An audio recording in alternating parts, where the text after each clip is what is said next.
Hey everyone, I'm Julie Gunlock, host of the Bespoke Parenting Hour. For those new to the program, this podcast is focused on how parents should custom tailor their parenting style to fit what's best for their families, themselves, and most importantly, their kids. Today I'm joined by Christina Villegas. She is a senior fellow at the Independent Women's Forum and holds a PhD in politics from the Institute for Philosophic Studies at the University of Dallas. Christina is currently an associate professor of political science at California State University, San Bernardino, where she teaches courses in American government, public policy, and political thought. She has written several articles and books, including one on Alexander Hamilton, and she has a new book coming out on foster care in America. And that is what we're going to talk about today. Christina and her husband, Manny, fostered and adopted 4 biological siblings who are now, get ready for this, 6, 5, 3, and 2 years old. That is really in the weeds there. Christina is currently homeschooling her oldest daughter, Sophia, who is in kindergarten. Thank you so much for joining me today, Christina. Julie, it's my pleasure. I've been a longtime fan of your work. Oh, great. Thank you so much. And I honestly, I paused when I said 6, 5, 3, and 2. It wasn't so long ago that I had a similar spread with my kids. And man, when I say you're in the weeds, that you really are in the weeds. But what a wonderful, wonderful time, because they are so sweet at that age. You must be having a lot of fun. Yeah, just yesterday morning, our 3-year-old son was wrapping up his toys all day in empty shoe boxes. And then he put them diligently under the Christmas tree last night. And then this morning he says, "It's Christmas." And calls on all the kids to open up his toys that he had wrapped. There are a lot of fun things at that age. You know, I remember that age, and I do remember, sort of the adorableness of it. But it is a lot of work, and it can be a lot of exhaustion and coordination, and because I have kids that are similarly spaced, just very close in age. So, but again, every stage is really fun and every stage is really special. So I hope you enjoy, this Christmas season and really, really treasure it, because when they get older, like my kids, and my kids are still very sweet and they like their parents, they like to hang out with their parents, but there's nothing like Christmas morning with that age group. So really enjoy it. Yeah, we're doing our best to enjoy it amidst the potty training and everything else. This podcast, one thing we want to do with this podcast, and this is sort of a new tack that we're taking with this podcast, is trying to find parents who have kind of interesting parenting stories or interesting parenting arrangements or unusual parenting arrangements. And, whether that's, somebody who works nights or someone who works in the gig economy and might not have normal hours, or specifically works that way because they want to be around their kids, so they might work off hours. Parents, for instance, who, are divorced or are chronically ill. We really want to kind of examine how people parent under a number of different circumstances this next year, this sort of as we launch our second year of Bespoke.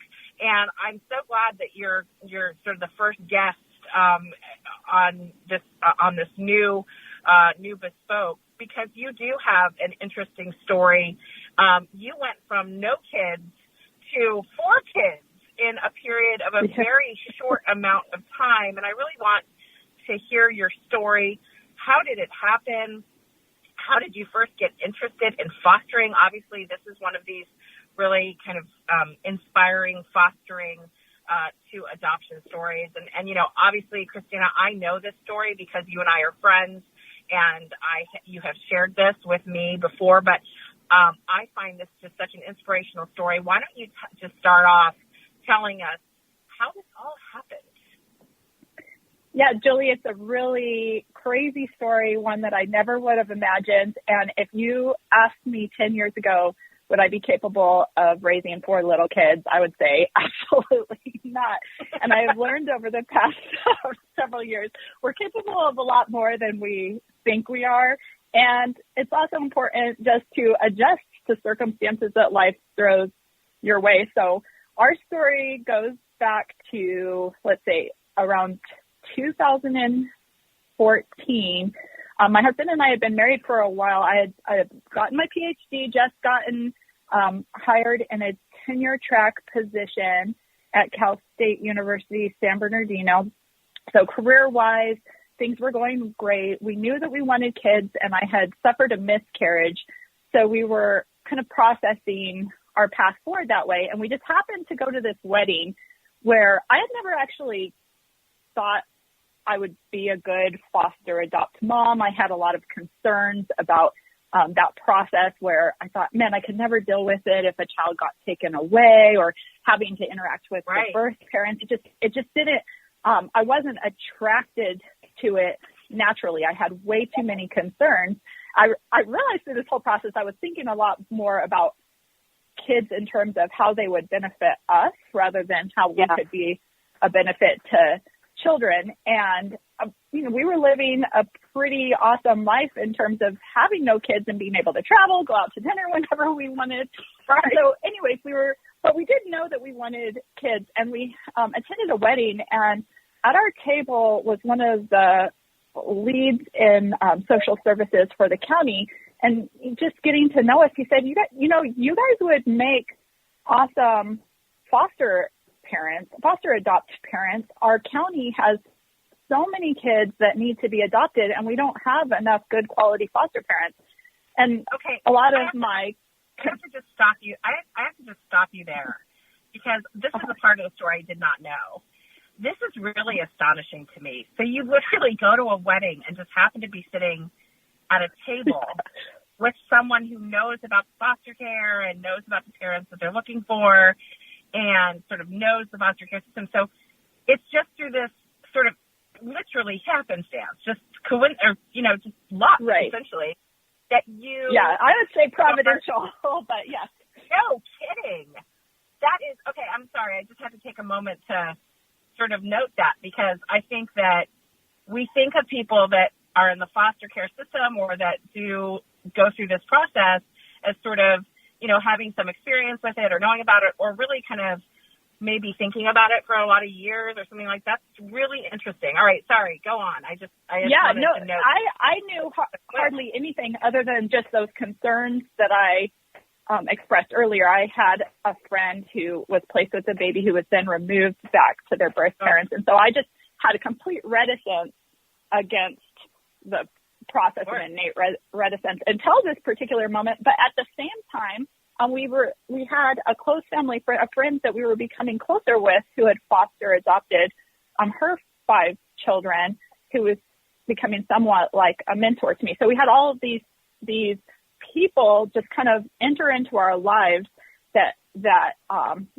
convinced us that this is the route we wanted to go. And so we went through the process of getting licensed, which we could do a whole nother podcast on that in areas of improvement that are needed there. Oh, yeah.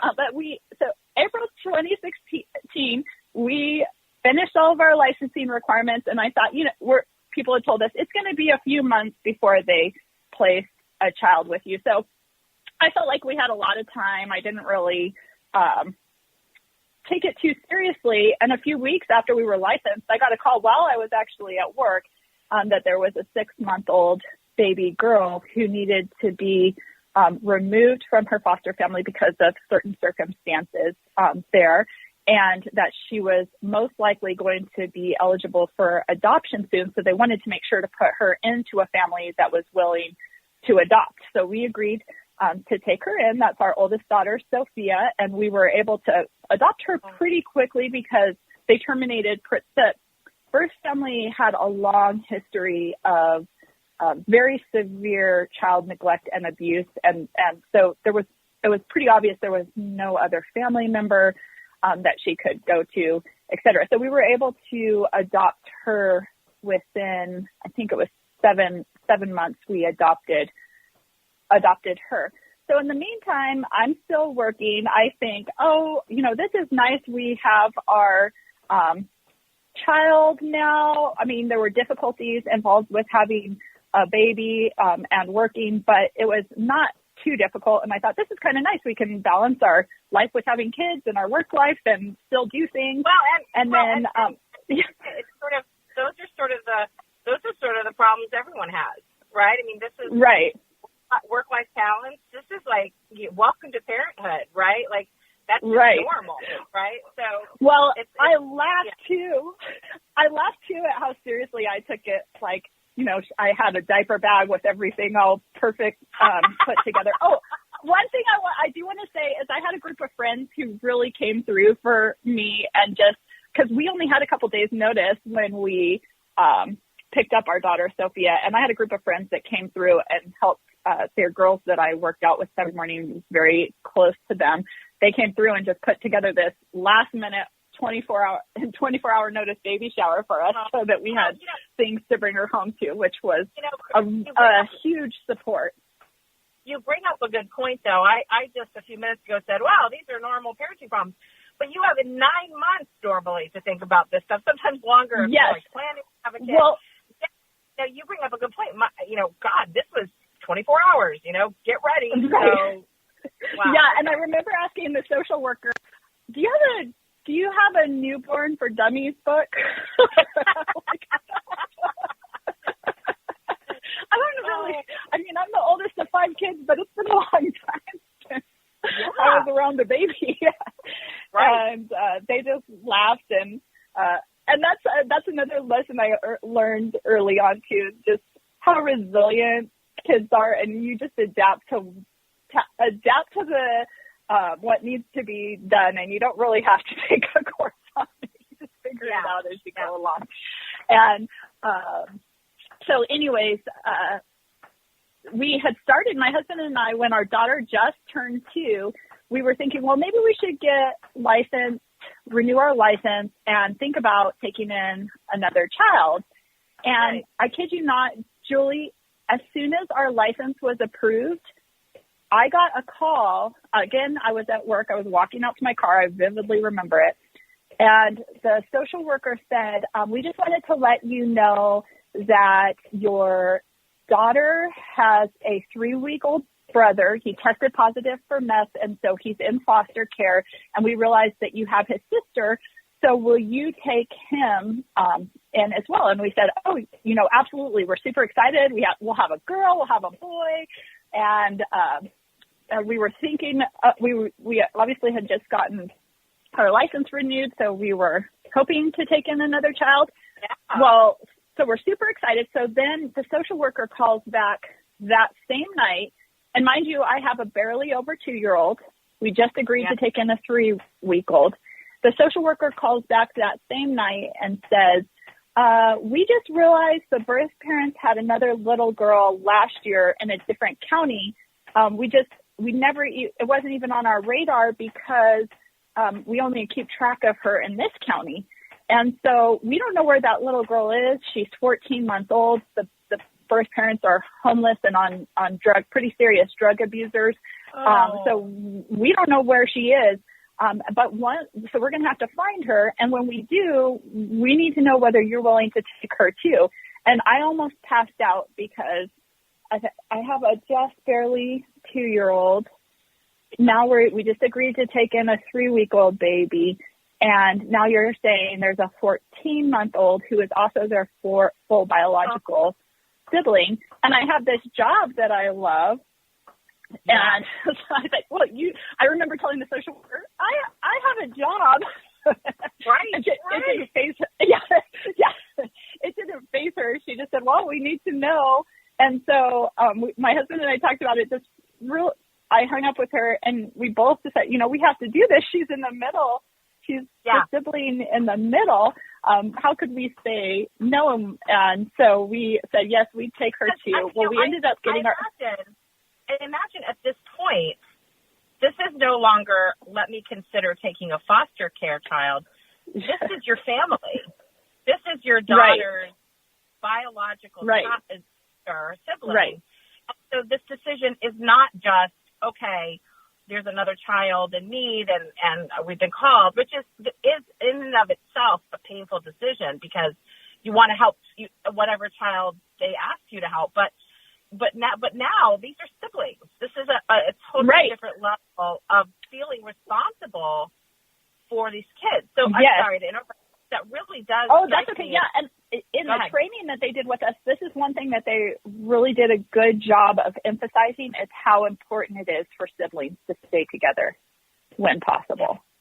And that's another thing that I believe is providential about our story is because we didn't have biological kids, we were in a better position to be able to take all of our kids in than we would have been otherwise.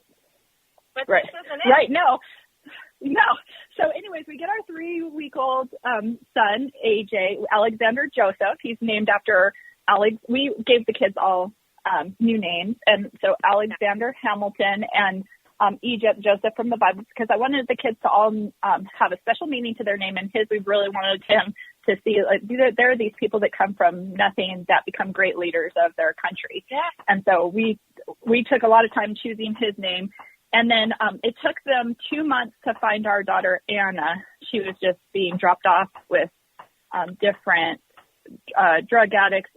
So we got her at 16 months. But that whole time, since we had already agreed to take her in, I felt like responsible for her safety because we had already agreed to take her. In my mind, she's our daughter who's out there missing. And so that was a pretty emotional time, just worrying every day, praying that they would find her. And they finally, it's a whole nother crazy story how they found her, but they finally brought her to us.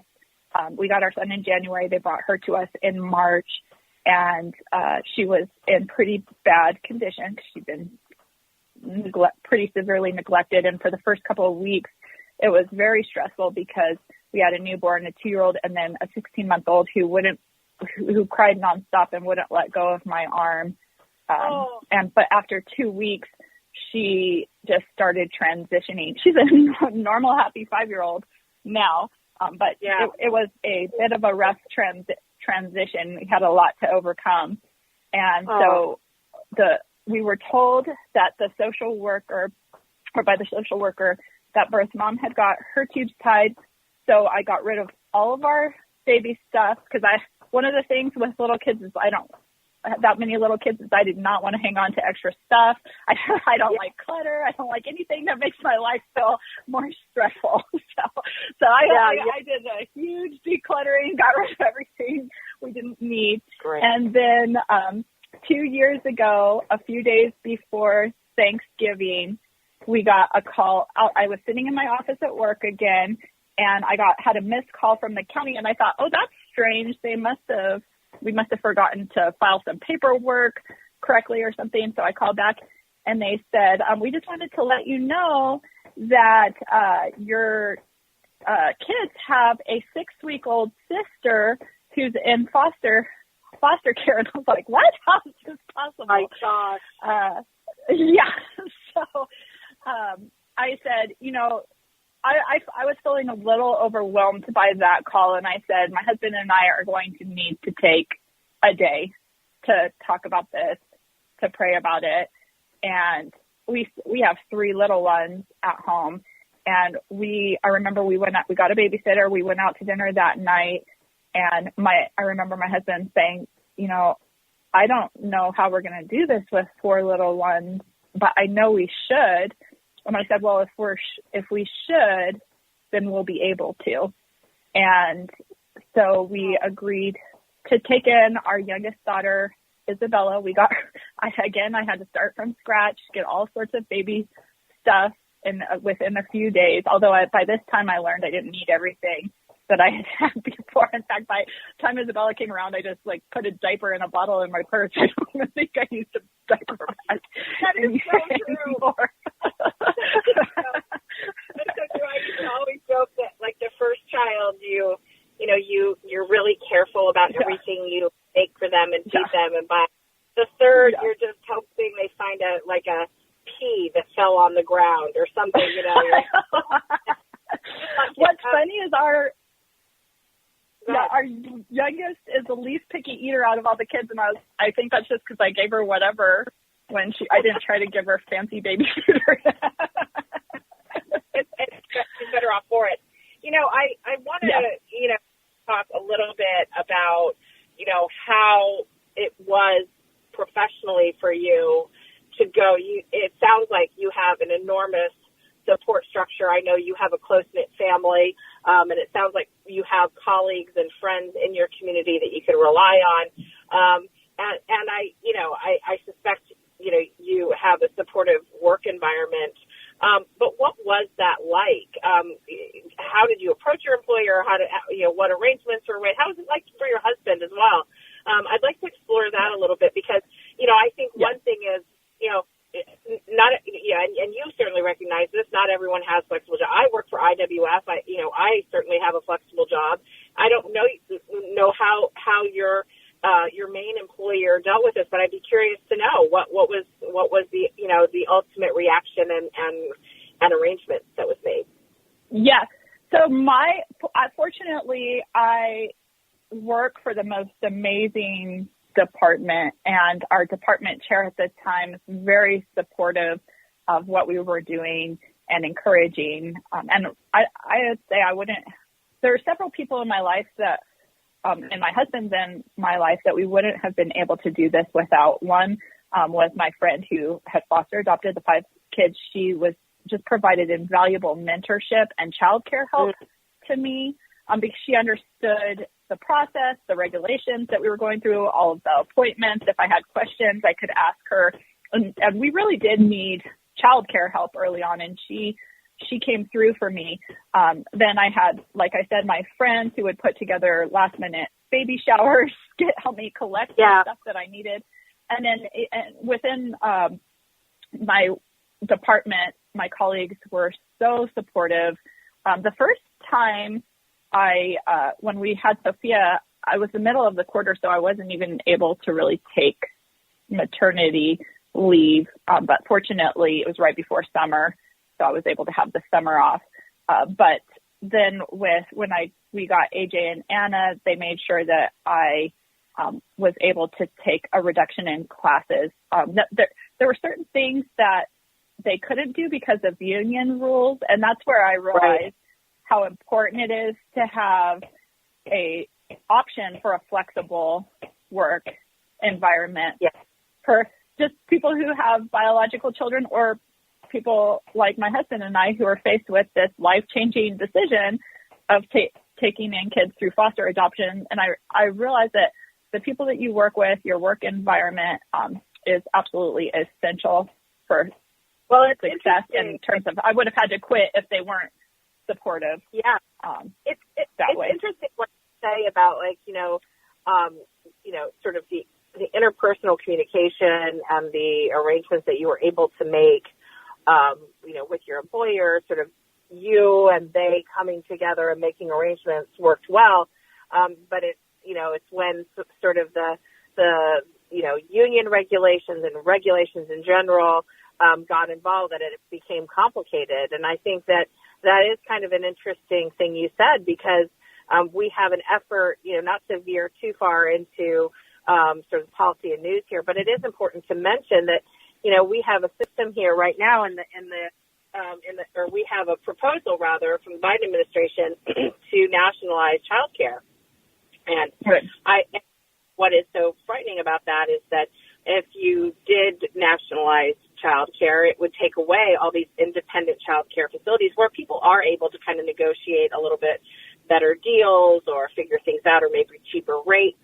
But it would also turn all these government or all of these daycares into sort of these government-run daycares with all the sort of regulations where you really couldn't work things out. And I think that would even reach into eventually sort of what employers are willing to do. Because if there's just all this free daycare, maybe they wouldn't allow you, you can just put your kids in this daycare. Maybe they wouldn't allow you the flexibility of doing something part-time or doing, having more flexibility in your job when, hey, there's all this free, daycare. Why don't you just stick your kid in there? So I do think it's kind of interesting that once you get sort of the government involved in these things, or even unions, like these big sort of amorphous organizations or the government into these things, it really does complicate things where really, I think in many cases, employers want to work with good employees. They want to retain good employees. And, if having a more flexible schedule would retain that employee. They're more often than not, they're willing to do that. And we see that in the data. We see that people,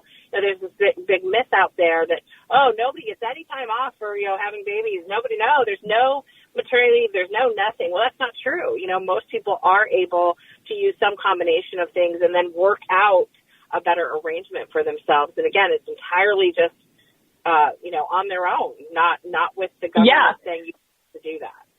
Well, I realized with my kids, just because of their unique circumstance, too, they did so much better in terms of childcare when I didn't leave them in a facility, but where they were actually in a home. So with someone they had a connection to. Yeah. And even now I have a girl come to our house to watch them a couple mornings a week, and then they go to like a preschool a couple mornings a week. And that balance has been great for them. I feel like they're so much less anxious when most of the childcare is done out of our house or with a family friend who we do. So in our case, I hired our family friend to watch them on the days that I had classes, and then I worked from home on the days that I didn't have classes. And that was just an ideal arrangement because she knew the kids well. They felt loved there. They were less anxious about going over to her house than they were in any other sort of circumstance. And my kids in particular, I think that could be beneficial for all kids, but my kids in particular, they had a lot going on early in their life. They didn't need anything else to stress them out. And so it wouldn't have worked for me if I wasn't able to have that unique childcare arrangement. Yeah. That makes a lot of sense and does worry me for the future of childcare in these situations where that option just won't be available. There's no reason for a private childcare facility or one of these in-home childcare facilities, which are, by the way, already regulated to death. I mean, these home care daycare facilities, these women have to measure out every tablespoon of peanut butter. I mean, it's insane. Yeah. So it's not to say that they're just regulatory free. They can do anything with them. But I do think that will reduce the amount of flexibility, which I didn't really even think about when I first started talking about this, how critical it would be for foster kids. Foster kids who may go into a foster home, but the parents do need some sort of help, childcare help, that could present as some instability for them. And so being able to have a wide variety of choices in care facilities and care arrangements for you is so important. That's a really interesting aspect, Christina. I'm glad you brought that up.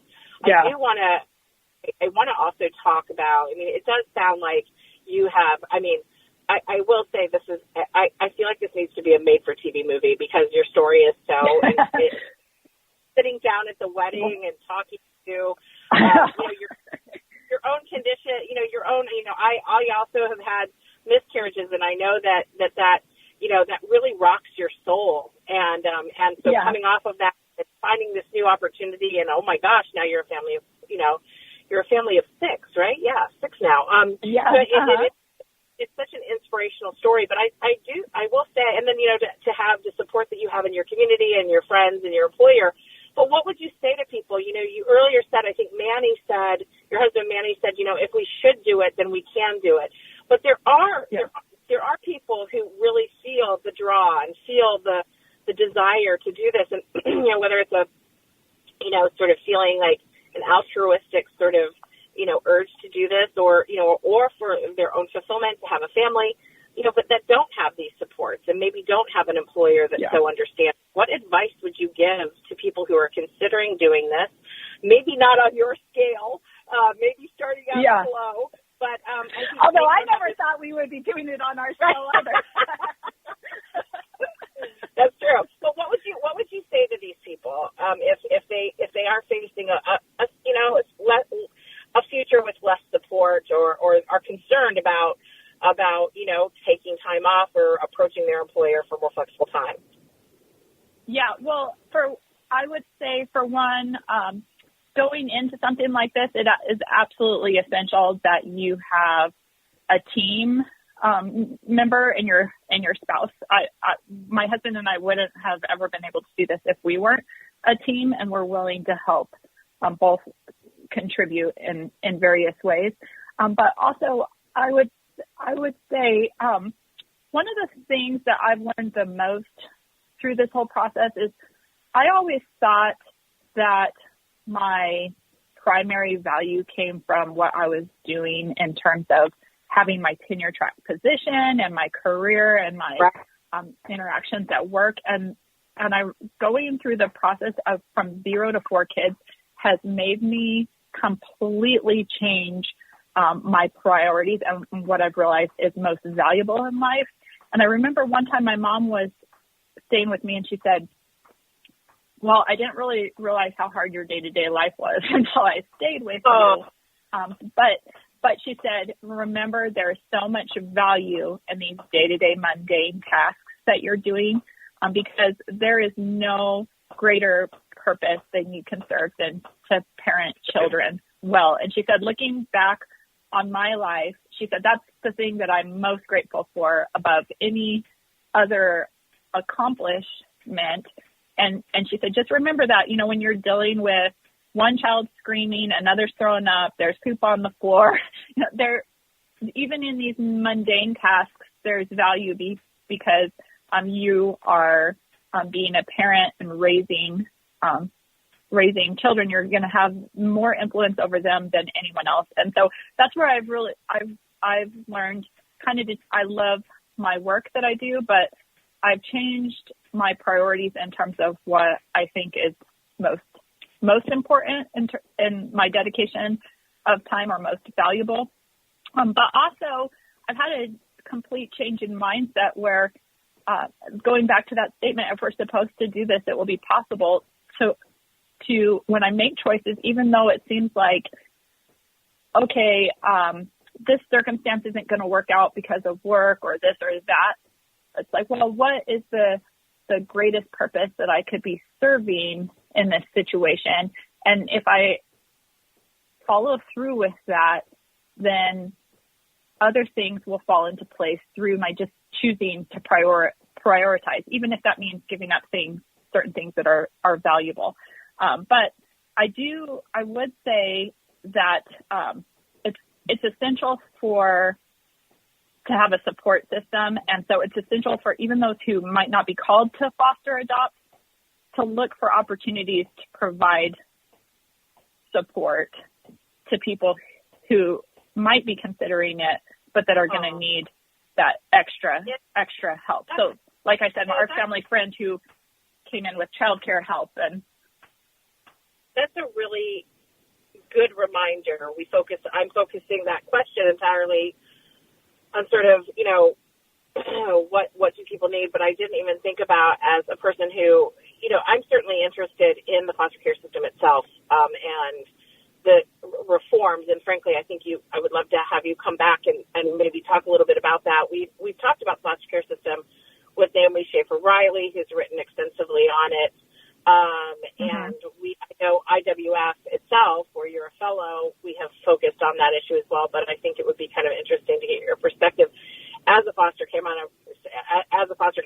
of four kids, and I should say adoptive mom of 4 foster kids that came to you through foster care.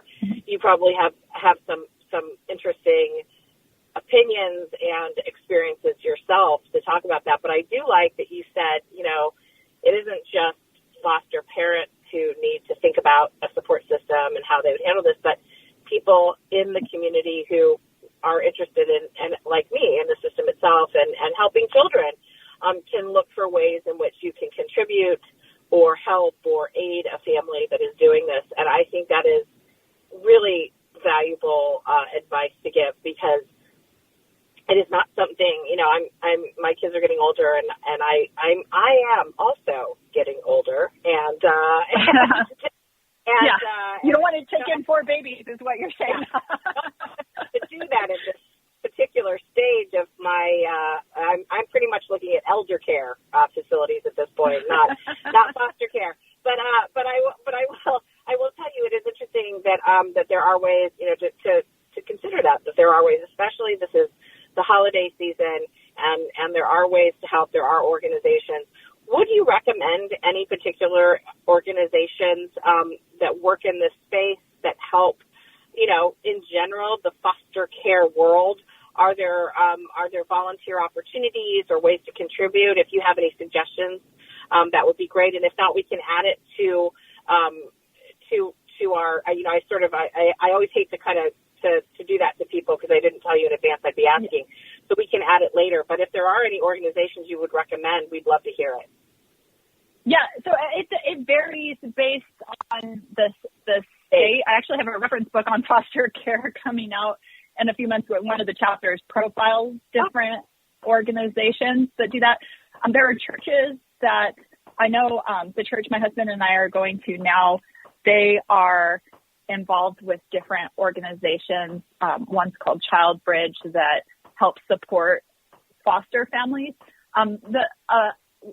One volunteer opportunity that I think is essential, having gone through the whole process myself, is the CASA program, or the Court Appointed Special Advocates program, where an individual really becomes an advocate for the child in foster care. And they're not so much, they're not fostering them personally, but they're with them through the whole court process and making sure that things move along in the best interest of the child. So that's one I would recommend.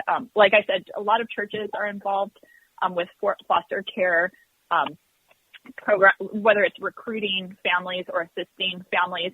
And I could just think off the top of my head, there were real needs that we had just being a foster family. And if you can just find people that are involved with them and support them, like, for example, just in ways that you might not necessarily even think of. But one of the things that was most helpful to me is I had a friend come over and she helped me organize all of my cupboards.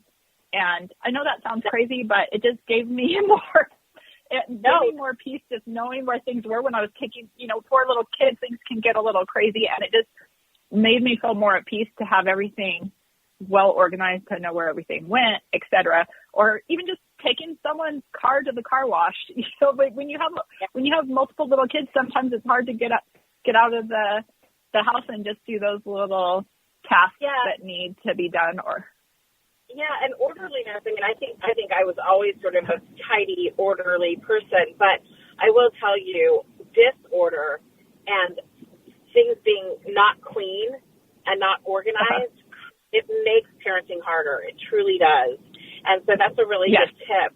I think that's true of, obviously we're talking about, you who went from 0 to 4 really quickly. But this is great advice, frankly, for any new parent. You're very, very out of sorts after you have a child, and you're in essentially, a whole new world. And so helping parents, any parents, by doing these little tasks is great advice, and also would be a great Christmas gift, I will say.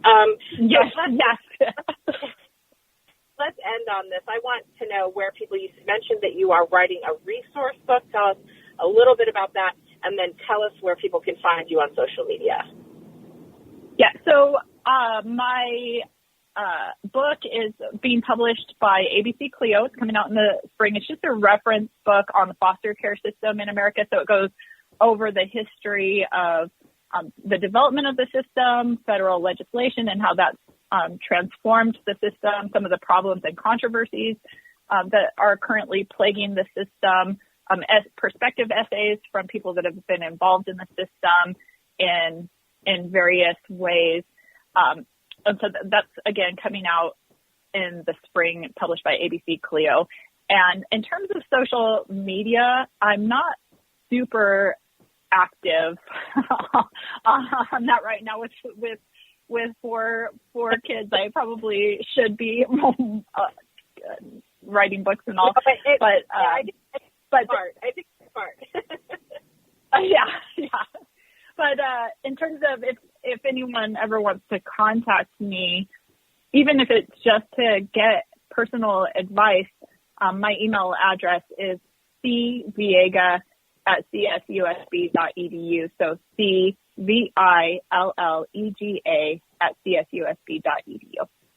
And I will add, you are, as I mentioned in the intro, you are a fellow with the Independent Women's Forum, and all of your writing and commentary. This podcast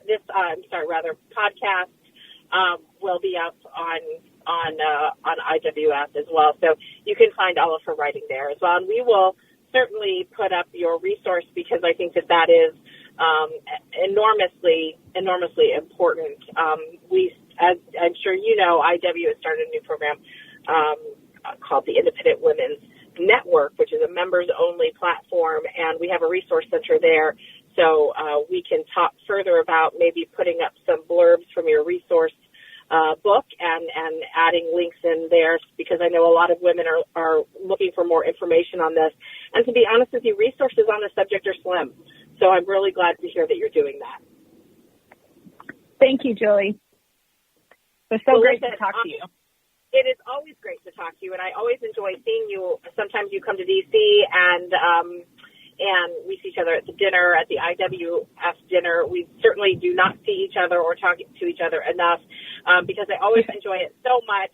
I hope you'll come back on to talk about the foster care program sort of in general. I think your experiences in that world are really important. So I hope you'll come back. And listen, you have a great holiday season with those little ones, and enjoy every second. And we wish you the best. Same to you, Julie. Thanks so much for having me on. Thanks, everyone, for being here for another episode of the Bespoke Parenting Hour. If you enjoyed this episode or like the podcast in general, please leave a rating or review on iTunes. This helps ensure that the podcast reaches as many listeners as possible. If you haven't subscribed to the Bespoke Parenting Hour on iTunes, Spotify, Google Play, or wherever you get your podcasts, please do so you won't miss an episode. Don't forget to share this episode and let your friends know that they can get Bespoke episodes on their favorite podcast app. From all of us here at the Independent Women's Forum, thanks for listening.